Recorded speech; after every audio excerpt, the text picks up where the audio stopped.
Hey everyone, I'm going to be making a video today about making vodka sauce. A little different from the norm what I usually do, but this is one of my favorite recipes that I like to make and I figured I'd film it today to show everybody. Alright, just a quick tour of the ingredients you're going to need for this. You're going to need some fresh parsley. You're going to need an onion, garlic. I like to add meat into mine. I usually like to use prosciutto. In this case I have this diced pancetta that I'm going to use. I found this in the deli section.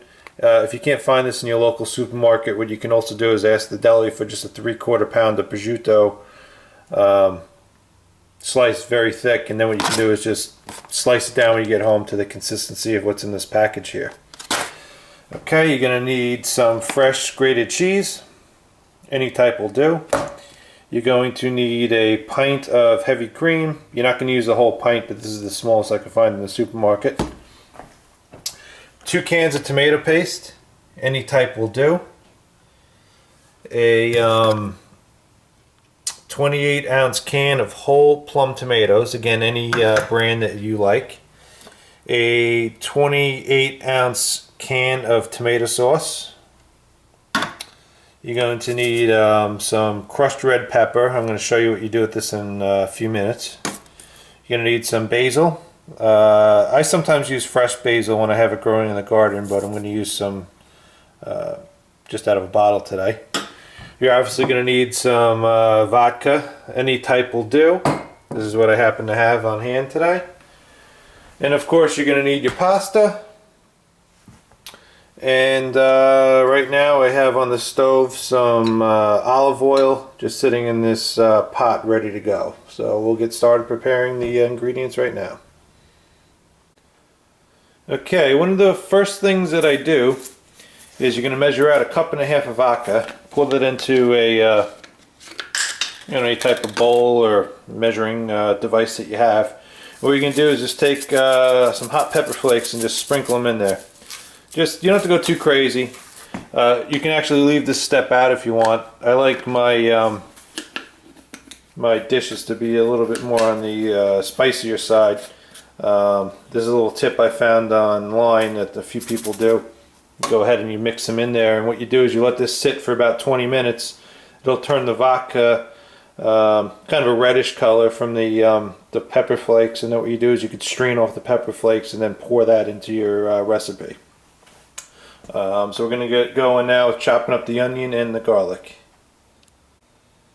Okay, next step here completed. Went and chopped up 4 cloves of garlic. You can reduce that and make it to your taste or your liking.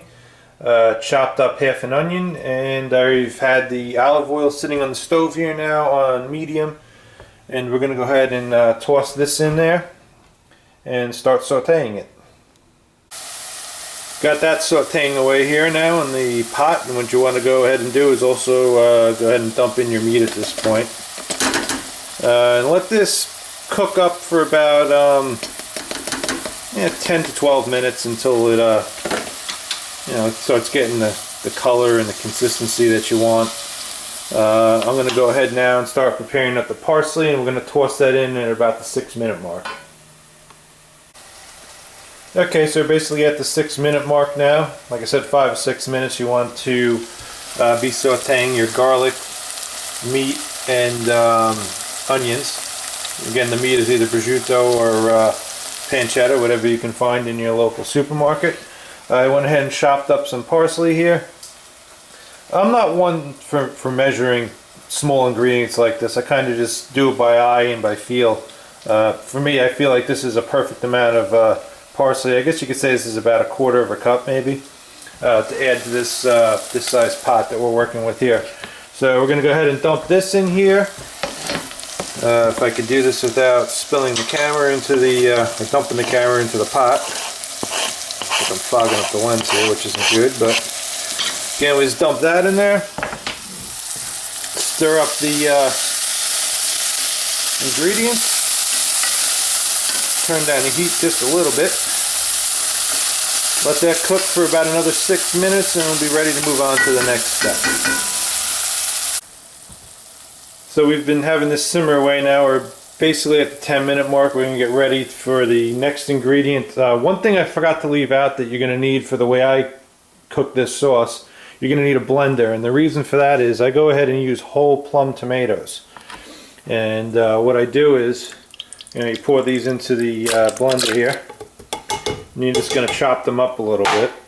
If you don't want to go this step and have to clean a blender at the end, you can just go ahead and get yourself some just regular crushed tomatoes in the can and do it that way. I find I get better taste using the whole plum. So we're going to go ahead now and blend this up, and we're going to be adding this vodka mixture next to the onions and the garlic over there. Okay, so as I was saying before, this is basically the color that you're looking for the vodka to turn. You can see it kind of got this reddish tint to it now. What you're going to go ahead and want to do is add this into your mixture here, and try to carefully pour this so you don't pour all the flakes into there as well. Okay, what you can do is you can get a few in there just to spice it up a little bit, but if spicy foods isn't your thing, you want to try to leave most of those in there. Okay, so we're going to head and go give this a stir. And at this point we can turn the heat up a little bit more. Bring this just gradually up to a gentle boil to let the garlic and the onions absorb the flavor of the vodka. I'm going to let that cook for another 10 minutes. At the 10-minute mark here now, and as you can see we have this gently boiling. I'm going to go ahead and add a sprinkle of basil into here, about that much. We're going to go ahead and dump in our, I guess we'll do this first. We got our tomato sauce. Pour that into the mixture. If I can get this off of here without putting the camera down. Got our plum tomatoes that we blended up. We're going to go ahead and pour this in here now.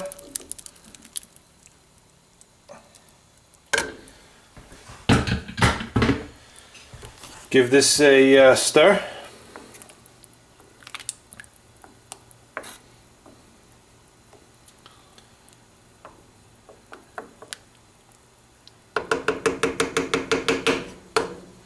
I'm going to also go ahead and dump in our 2 cans of tomato paste.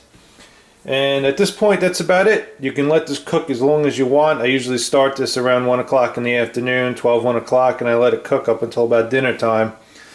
And what you're going to do at that point, once this is done cooking, after the 4 or 5 hours, you're going to go ahead and add about a cup of heavy cream to the sauce. And I'd say about 1/4 cup of grated cheese. And that's really it. I'll bring you back at the end of this. Like I said, just let this cook away now. Bring it down to like a simmer. Put the cover on it. Walk away. Do what you got to do. Okay guys, we're sitting at about 3.5 hours here now. I know I told you roughly like 4 hours is how long you want to cook this for. It's all really a matter of preference. You can actually cook this and serve it even sooner than that if you're pressed for time, but I always felt the longer the sauce cooks, the more flavorful it gets. So really the only step left to do is you're going to take 1 cup of the heavy cream. You can go ahead and dump that in. Okay, and then you're going to take 1/4 cup of grated cheese and just drop that in there too. Take your spoon, stir this all in. Okay, you can see the pinkish color starting to develop here, and it's starting to look more like vodka sauce now. At this point, you only want to cook this for probably another half an hour at most. You don't want the cream thickening up too much. And like I said, that's really it. You can adjust the amount of cream you add into this. You can put less if you don't want it as, I guess if you don't want it as light as this is right now, and you can add more if you want it even lighter. Matter of preference. So if you got any questions or comments, please leave them below. I hope you found this informative, and thanks for watching.